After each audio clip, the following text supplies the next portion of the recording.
After hearing Chris' story, Sana remembered Emilua's feelings at that time and her heart warmed. Then, she remembered that she and Chris were engaged in that past life and her cheeks turned red. Sana thought she understood why Chris had kept that story to himself. However, even so, she still couldn't understand why Clare, a person from underground world, had come to this surface world now. So, that girl traveled 2,000 years to come and see you? Chris tilted his head. That's something Chris was wondering about, too. By the way, why did Clare and Ramal come to the surface this time?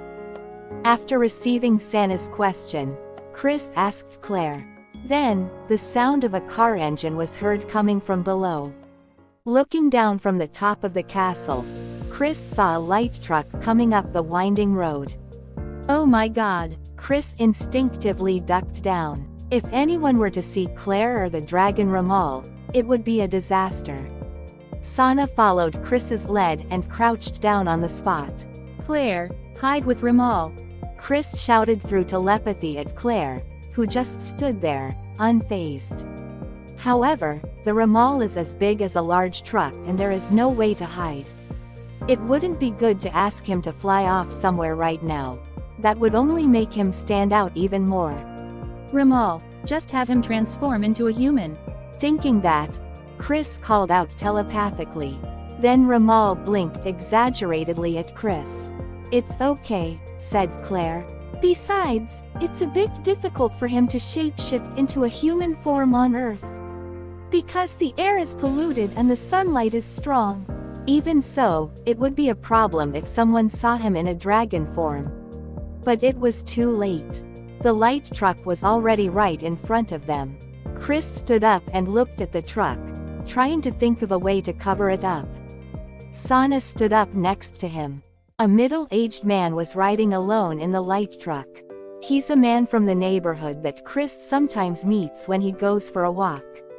The truck slowed down as it passed by the castle. Chris's silent wish that the man would pass by without saying anything was in vain. The man pulled over his car. Then he raised his hand and smiled at Chris. Chris gave a forced smile and a slight nod. A cold sweat ran down his back. The man rolled down his window and said, "Hello. Are you out for a walk? You've got quite a cute young lady with you today. Could she be your girlfriend, maybe?" The man looked towards Sana with a bright smile, and she bowed slightly. Not wanting to drag out the conversation, Chris remained silent without making any excuses. Now that I think of it, today was your graduation ceremony, wasn't it? Well, yes. When Chris gave a small nod, the man grinned with satisfaction and said, "Ah, youth," before bursting into hearty laughter. Well then, take care. After saying that, the man drove off, leaving them behind. Chris and Sana exchanged looks. Then they turned to Clare. She closed her eyes, and shrugged her shoulders as if to say, "See? But how could that possibly be possible? Only people who can see us," Clare said, answering Chris' question. "There are many factors to that, but in a word, it's just a matter of whether our wavelengths match or not. It's true that it's easier to be on the same wavelength with children because they don't have any preconceived ideas." I see. However, even so, Chris couldn't believe that there were people who wouldn't notice such a prominent presence as Ramal's. As if she had read Chris's thoughts, Clare shook her head. "Beings like us are always present everywhere on the surface world. But you never noticed such beings before, did you?" Just as Clare said that, a tiny fairy, sparkling like Tinkerbell, flew past Chris and Sana, glowing brightly. The fairy, fluttering about like a butterfly, noticed Chris and the others' gaze and flew off somewhere at high speed. Chris turned his gaze to Sana, who shook her head slowly with her mouth hanging open. Chris understood what Sana was thinking. It can't be accepted that this is reality. More importantly, Clare said, whether she knew of their feelings or not. "The reason we came to see Chris today is..." That's it, just as I was about to ask that, a truck came along. Chris turned to Claire. One reason is that Chris finally remembered us and was able to perceive us like this. But I don't think it's a coincidence. Well, what do you mean? Chris asked, not understanding what Claire was trying to say. In other words, the time has come. The time? What time? The time for this Earth to ascend to a higher dimension. The dark forces are finally beginning to move in earnest to prevent this. Chris remembered hearing the word, Ascension. Salit from the central office said something like that in the library of the underground world. It's about the Earth moving into the next multi-dimensional world to return to light energy or something like that. But what does that have to do with regaining memories of a past life? As if sensing Chris's question, Claire said, I'll tell you the details later. Then she glanced at Sana and said boldly, the truth is, the reason we came to see you today is to bring you back to our world, Chris. What? Chris couldn't believe his ears. Are you here to pick me up? Chris asked, pointing at himself. Are you saying you gonna take me to the underworld? Claire nodded silently. Well, when? Now? Claire nodded again. Yes, the sooner the better. As I said earlier, the dark forces are now moving in earnest. So, if our readings are correct, they will definitely try to use you again. Before that happens, we want you to come to the underworld. Claire looked at Chris with pleading eyes. However, the way she spoke made it sound as if she was saying that the decision had already been made and that refusal was not permitted. Even so, times and circumstances have changed from then to now. Chris is still a child, and his parents would worry, too. And most importantly, there's no reason for him to go to the underworld. It's not like when he tried to save Emelua in his past life. There isn't someone's life at stake right now. Claire read Chris's thoughts and continued to persuade him. This time, you may be the one to save all life on this Earth. Not just the underground world, but also the surface world where you all live. And you'll be back here at almost the same time as now. So don't worry. Remember, time doesn't pass over there, right? Even if you say that. It was so sudden that Chris had no time to prepare himself. Even when he was suddenly told of such a huge responsibility, Chris did not have the sense of justice to accept it without hesitation, saying, yes, I got it. Not knowing what to do, he turned to Sana for help, and Sana asked Claire some questions. I don't really understand what you're talking about, dark forces, ascension, etc. You said Chris was going to save all life on Earth, but what does that mean? Are you saying the Earth is going to be destroyed? Claire shrugged. That's probably what will happen if the Black Dragon Stone falls into the hands of the dark forces. After all, their goal is to prevent the dimensional ascension of all planets and destroy them. I don't get it at all. First of all, why does Chris have to get involved in that? And even if he did go there, what would happen? That's why I said I'd tell him the details later, and besides, there's no particular reason for you to understand. When Sana heard that, she glared at Claire. However, without seeming to care about that, Claire blinked slowly and turned to Chris. Anyway, staying here like this isn't going to get us anywhere. Please come with us. Claire floated up and stood in front of Chris, taking his hand. I'm saying this because I care about you all. If you stay here, you might be used by the dark forces again. And if that happens, you might be putting Emelua's life in danger again. The guys will do anything to achieve their goals. In fact, even the illness that Emelua had in that era might have been their doing. In his previous life as Pharos, Chris was led to the underground world in search of the Black Dragon Stone to cure his lover Emelua's illness. However, in the end, it became clear that obtaining the stone would not cure Emelua's illness, and Pharos returned to the surface. So why was he sent to the underworld? Salit, from the central office of the underground city of the Tios. theorized that it was because of manipulation by dark forces who were trying to use Pharos to obtain the Dragon Stone. If this is the case, it is not far-fetched to suggest that Emilua's illness is also the result of dark forces. Sana tugged on Chris' sleeve as he was pondering. Hey, is it true that if you go to that place called the underground world, time doesn't pass? Yeah, I think it's true. That's actually what happened when Chris visited the underground world in his previous life. He doesn't know how long he stayed because there's no concept of time. But even though he stayed for a long time, when he returned to the surface was almost the same time. How long does he need to stay there? Sana asked Clare. Hearing Sana's question, Chris looked at her in surprise. Because Sana also sent out her thoughts without saying anything. Sana shrugged at the surprised Chris and then turned her attention back to Clare. Clare tilted her head. What do you mean, how long? So, if Chris was taken to the underground world, how long would he have to stay there? Hearing Sana's question, Clare rested her elbows on her crossed arms and rested her chin on her hands. And then she remained silent for a while in that pose. Then she looked up and said, Is there some meaning to that question? Sana frowned when asked back. What are you talking about? Of course it has meaning. Even if the times are the same when returning from the underground world, it's still natural to wonder how long it will be staying there, right? In response to Sana's opinion, Clare shook her head slowly and vigorously. So, to begin with, there's no concept of time over there. If there's no concept of time, it's impossible to answer how long something will take, right? What should I say? Just say something like, about this long. Clare said, spreading her arms out to shoulder width. Sana fell silent at this explanation. Then she nodded in understanding and answered, I understand. So, if we go there, will you explain it to us in detail?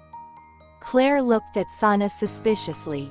Well, that's right. Hearing Clare's words, Sana smiled. If so, then take me with you, too. What? Chris couldn't help but speak up. Are you going too, Sana? Is it no good? No, it's not like it's no good, but... Or is there something that would be a problem if I went with you? Seeing Chris's confusion, Sana cast a probing glance at him. Chris shook his head. No, I don't think that's the case. But you never know what's going to happen, right? I haven't decided to go yet either. It's fine, after all, she says time doesn't pass there, right? I don't fully understand what's going on either, but anyway, we can get the details about it once we go over there, can't we? But I'm still worried about letting you go alone, and besides, she said I might be in danger if I stay here by myself. In that case, it would be safer for both of us if I went with you, wouldn't it? Well that may be true, but... Chris was overwhelmed by Sana's boldness, and Clare, who was watching from the side, shook her head. No, you can't come with us. Sana looked annoyed at Clare's unexpected words. Why? Because we haven't received permission from the central office. In fact, the reason we came to call Chris this time was because of instructions from the central office. Clare said, folding her arms in front of her chest. We don't know yet whether Chris is the chosen one who can obtain one of the Black Dragon Stones, but there is a strong possibility. But they didn't say it's okay to bring you along. It would be a different story if you found the gap in space-time that leads to the underground world on your own and were led to there. What's that? Sana pouted, turning her face away. In that situation, Chris was silent and couldn't say anything. Then, suddenly, a voice said, "It's fine," seemingly coming from nowhere.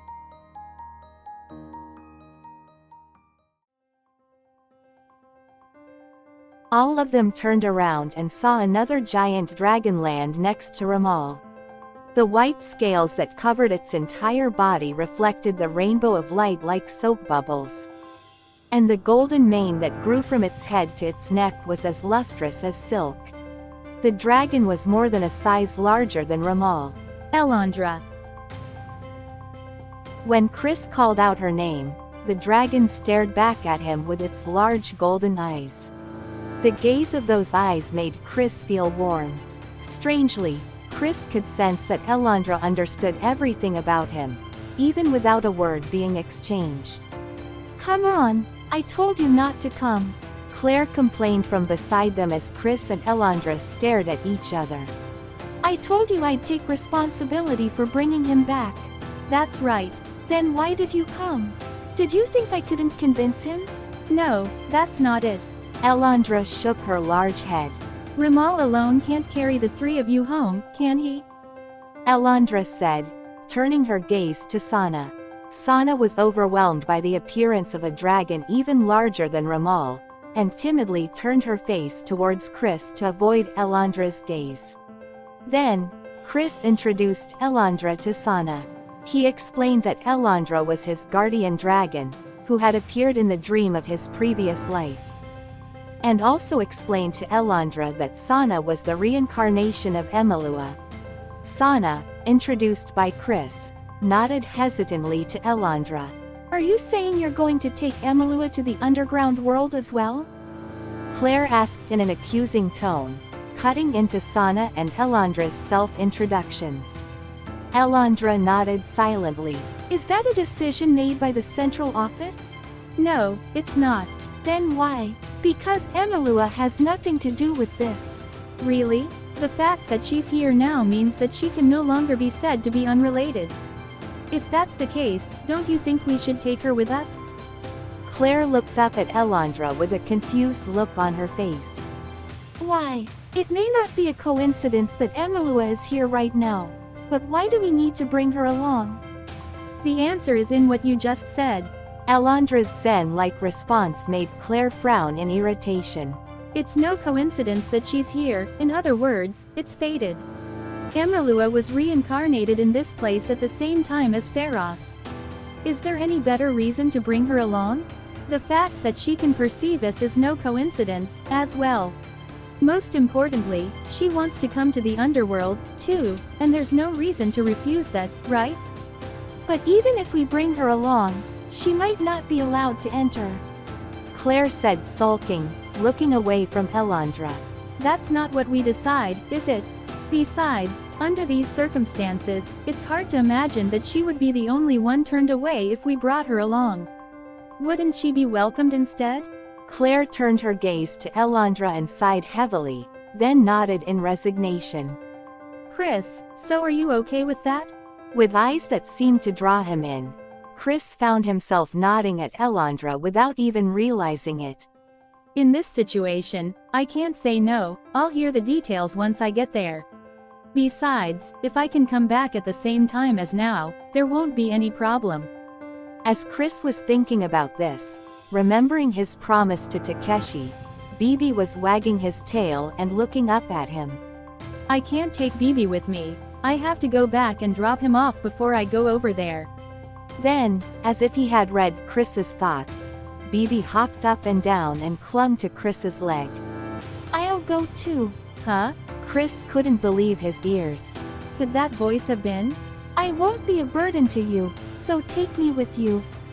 Bibi twirled around on the spot and looked at Chris with pleading eyes. I knew it. You spoke, Bibi. Chris bent down and picked up Bibi in both hands. Chris has spoken to the former Bibi once in the other world after he died. At that time, Bibi promised Chris that he would be reborn and come back to see him, so now, he is here in front of Chris. Perhaps with Clare and the others' arrival, I was once again on the same wavelength as Bibi. Thinking that, Chris turned around to look at Clare, who spread her arms and shrugged her shoulders. Can I take Bibi with us? Chris said, holding Bibi up in front of Elandra. It'll be no problem. After blinking slowly, Elandra gently nodded. Well then, shall we go? Elandra called out, then Sana said, wait a minute. Are we leaving right now? I want to stop by my house first, because I want to take some clothes with me. Chris agreed with Sana's opinion. We can't go on an adventure where we don't know what's going to happen, so we can't go empty-handed. Clare said that no change of clothes or anything was needed, but after persuading her, Chris and Sana decided to return home to prepare.